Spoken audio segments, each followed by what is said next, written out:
सध्या आपण बघतोय की संपूर्ण महाराष्ट्रात असेल किंवा ठाणे जिल्ह्यात असेल वारंवार महिलांबाबत हिंसाचाराच्या घटना घडत आहेत। सतत महिलांवर हिंसाचार होतोय। आज आता आम्ही इथे मानपाडा पोलीस स्टेशनला आलोय, त्यावेळी देखील इथल्या एका त्या रिसेप्शनिस्ट मुलीवर त्या मुलाने जो काही हल्ला केला आणि तिला जसं लाथ वगैरे मारली, ते बघता असे हल्ले अनेकदा झालेत। म्हणजे अगदी मग तो हुंडाबळी असेल किंवा अजून काही घटना असतील, बऱ्याच ठिकाणी। कालच आम्ही एक व्हिडिओ बघितला की एका ठिकाणी मुलीच्या मानेवर सुरी ठेवून तो मुलगा धमकावत होता। ती शाळेतली मुलगी होती आणि तो मुलगा पण लहान होता। ही हिंमत का वाढते? हे सध्या असे प्रकार महिलांच्या बाबतीत का घडतात?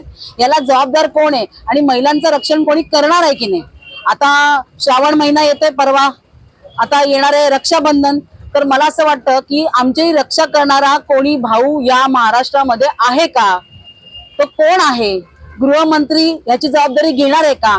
त्यासाठी मी सर्व महिलांना, महाराष्ट्रातल्या सर्व महिलांना, ठाणे जिल्ह्यातल्या सर्व महिलांना आवाहन करते की तुमच्या राख्या ज्या आहेत त्या आमच्याकडे पाठवा।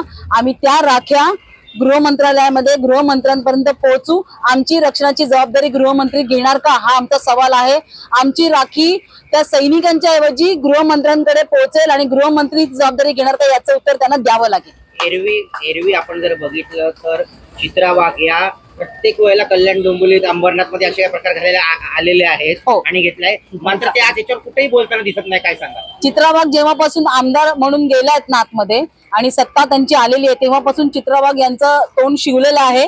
त्या अजिबातच कुठल्याही महिलांच्या विषयावर अजिबात बोलत नाहीयेत। इतर वेळेस त्या अगदी आकांड तांडव करायच्या, अगदी भांडायला यायच्या, नळावर पाणी भरताना महिला भांडतात त्या स्टाईलमध्ये। परंतु आता त्यांचे एवढे अत्याचार होतात महिलांवर, गृह मंत्रालय काही करत नाहीयेत।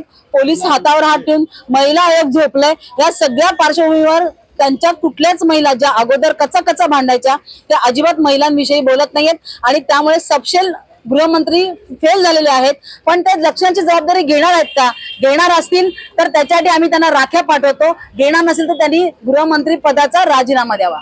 कडू बोल वृत्तवाहिनी, सत्याचा कडवट आवाज।